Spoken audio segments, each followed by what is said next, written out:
figured Bob no Dylan. point in an introduction, you know. Yeah.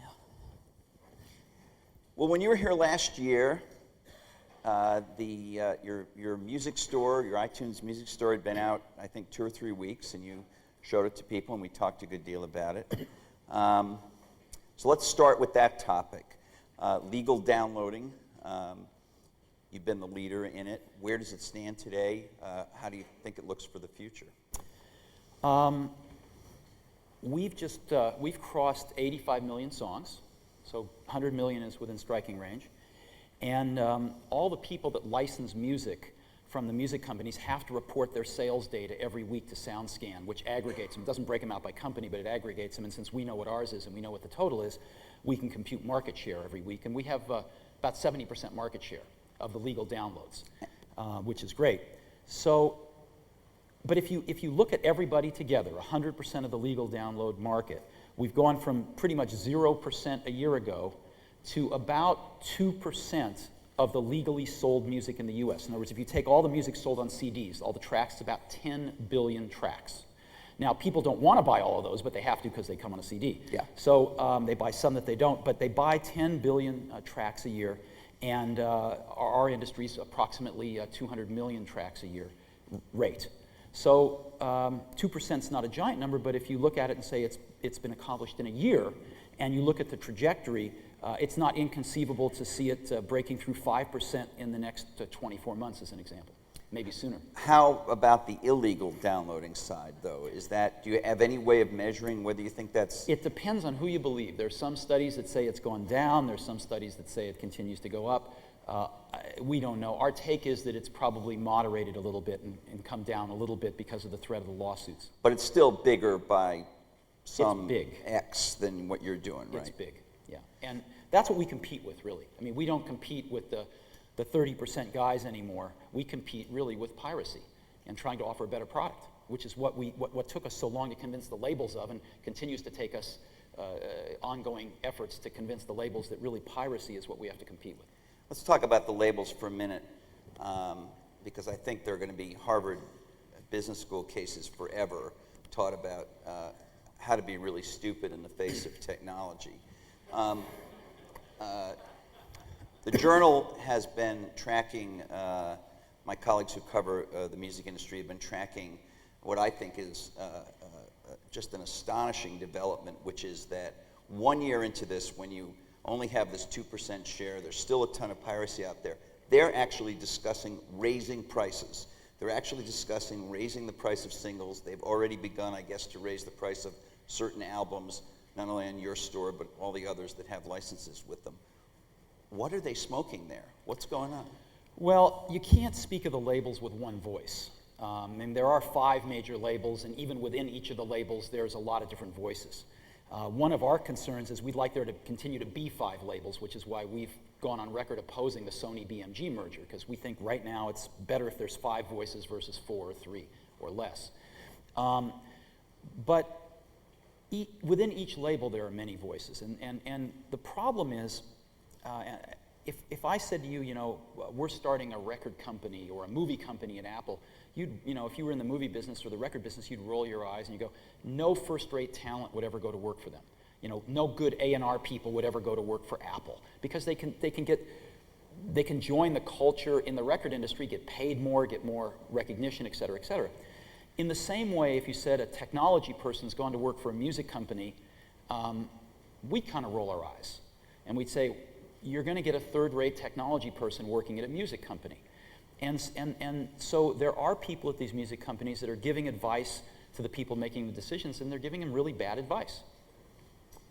And what's going to happen if they say to you, our hot new singles have to be $1.29, not 99 cents? Well, we've just finished renewing our deals with the music companies. We had 1-year deals, and they were up in April, and we renewed them all.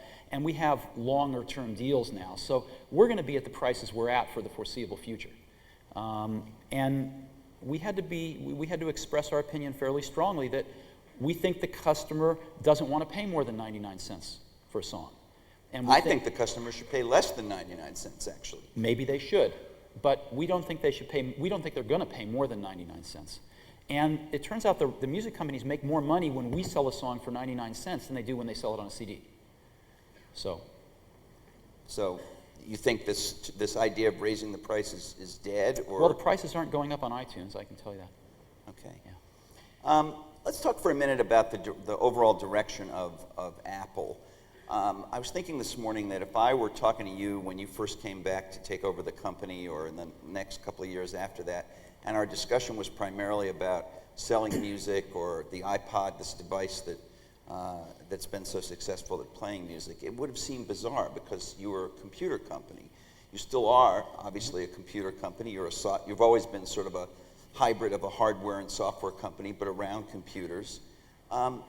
Is Apple's future going to continue to be as primarily a company that creates and sells computers? Well, we do a lot of stuff. I mean, we make hardware. I think we make some of the best in the business. We make an operating system. We make really only the second high-volume operating system in the business, and we think it's the best now. We think Microsoft's following our taillights again, which is kind of fun, and that Longhorn's basically a copy of Mac OS X about a year ago, and so that's kind of fun. And we also make application software. We're the largest provider of pro video editing software in the world and things like that. And we also make this little thing called an iPod, which is really a special purpose computer. There's a lot of hardware and a lot of software in that thing. And we also run a service called iTunes, which is actually pretty complicated, but it just looks easy. It looks simple. And you can tell that because everybody thought it looked so easy, they'd make one too. And we've seen what's happened. It turns out it's a little harder than it looked. So we do all of these things, and we will do even more. And we're having a blast.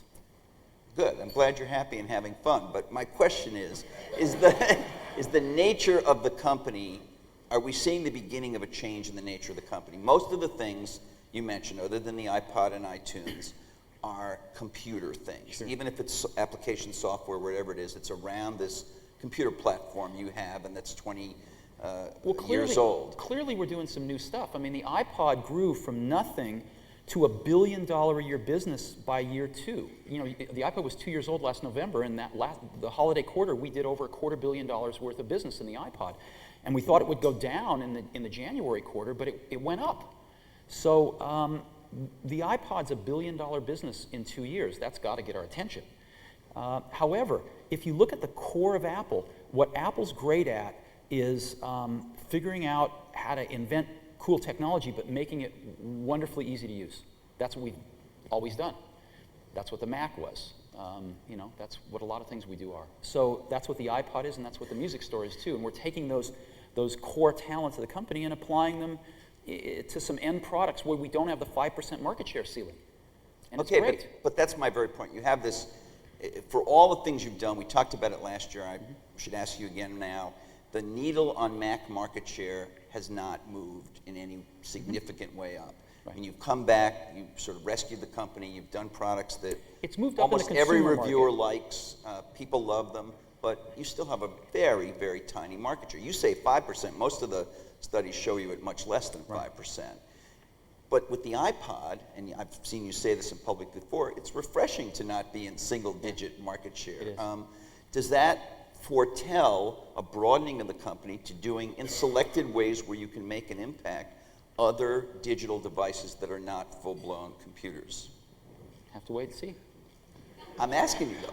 Have to wait and see. We never talk about stuff that we haven't introduced. All right. Okay. Let me put it another way, maybe. Is there in the digital world, is there any reason there should be a difference between a consumer electronics company and a computer company that sells heavily to consumers? Just be theoretical for a minute. Well, they're all digital things now. The way we look at it is we don't want to get into something unless we can invent or control the core technology in it, because we'll get slammed if we don't.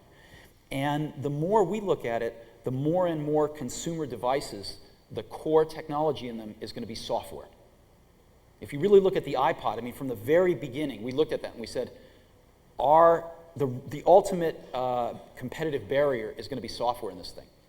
We're pretty clever at hardware, but ultimately people will, copy us and do other things. But the competitive barrier will be software. And the more consumer products, we see them evolve, the more and more they look like software in a box. And a lot of, And that means a you lot of can- traditional consumer electronics companies haven't grokked software. Right. So since you do good software, by most people's account, does that mean that you'd be interested at least in looking at some of these other things over We time? look at a lot of things, but one of the things I've said to you before is I'm as proud of the products that we have not done as I am of the ones we have done. What's your favorite thing you've not done? PDA. Okay. We got enormous pressure to bring back the Newton or do a PDA. And we looked at it and we said, wait a minute, 90% of the people that use these things just want to get information out of them. They don't necessarily want to put information into them on a regular basis. And cell phones are going to do that. So getting into the PDA market means getting into the cell phone market. And getting into the cell phone market means, we're not so good at selling to the enterprise where you've got in the Fortune 500, 500 orifices called CIOs. In the cell phone market, you've got, 5. And so we figured... Yeah, one of them's here, actually. Yeah, exactly. So we figured we're not going to be very good at that. And indeed, you go talk to the handset manufacturers now, and they're not real happy guys. Is there any prospect for a significant increase in Mac market share? And by significant, given the levels you're at, even another couple of points? We've got 25 million customers. And our market share has gone down some in education. Our unit volume in our pro markets has been low in the last few years because a lot of them have been advertising based, but that's really picking up now. But the unit volume being low has hurt us market share wise in the calculations. And our consumer market share has expanded, it's grown. We've got now over $1 billion retail store business that's bringing in a lot of new customers. Over half the customers that we're selling CPUs to in our retail stores are new to Mac. Almost all of them use Windows, and they're buying their first Mac. So I think we've got a very healthy 25 million customer base. And we love them, and we love to delight them with new products, and that's a very healthy business. But it's are growing. you saying you're selling into your same base, that even when you get new people with some churn, and so you imagine yourself having this 25 million base, or is there a chance you can get a 30 million base? Well, we're trying, doing everything we can. Let me talk for a minute about these retail stores. I was stunned the other day. I was reading a trade publication in the consumer electronics industry, and they had an annual ranking of consumer electronics retailers. Mm-hmm. So I was looking through it. I wasn't thinking about Apple at all. And I was amazed to see that I think you're like number 23 or something in terms of consumer electronics sales, bigger than like J&R and a number of other well-known consumer electronics retailers. Was that your intention with these stores, or was your intention primarily to promote your brand? No, our intention was very simple. Our intention was that all of our competitors sell the same product, right? They're all designed by the same company in Taiwan. That's They're not all what Carly just said. Well, that's how we see it. And so at the point of distribution, you don't have to know very much to sell them. You don't have to be able to explain them because they're all the same, and you just have to be able to point to the one where your company gets a point more of gross margin that week. That's it. And we can't thrive in that environment. We innovate. Let's say we have a dozen major breakthroughs a year. We can advertise 3 or 4 of them, or otherwise, if we do more than that, the consumer thinks we're a little nuts. And so the rest of them have to be delivered at the point of sale. And we looked at the point of sale, and we said, this point of sale is eroding. It's going to be Best Buy and other people like that. The competence level is getting less at the point of sale. Even if you train them, they turn over every 120 days, so it's impossible to get knowledge at the point of sale. And we wanted to make the best buying experience in the world, because this was at the beginning of the digital hub revolution that we saw, and with digital photography and digital music and everything else. And we thought people are going to need to know more about this stuff. It's going to get more complicated as we've got these amazing peripherals like digital camcorders and digital cameras that have to connect and make it all work. And we wanted to make the best buying experience in the world. And so that's what we've done. And what's been interesting is, we didn't set out to do this, but the record for going from 0 to $1 billion in retail sales was held by Old Navy. It's part of the Gap. We just beat it. Our retail stores went from 0 to $1 billion faster than anyone's ever done it before, faster than Really? Old Navy, yeah. Are you losing money on those stores? No, we're making money. We're Really? making money, yeah. So maybe you're going to become a retailer.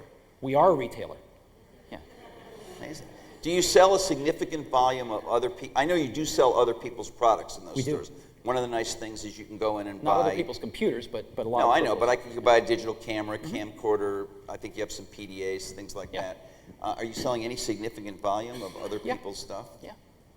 Okay, interesting. Interesting. Let's talk about Digital Hub. You mentioned it a minute ago. Last night, Bill Gates was, I think,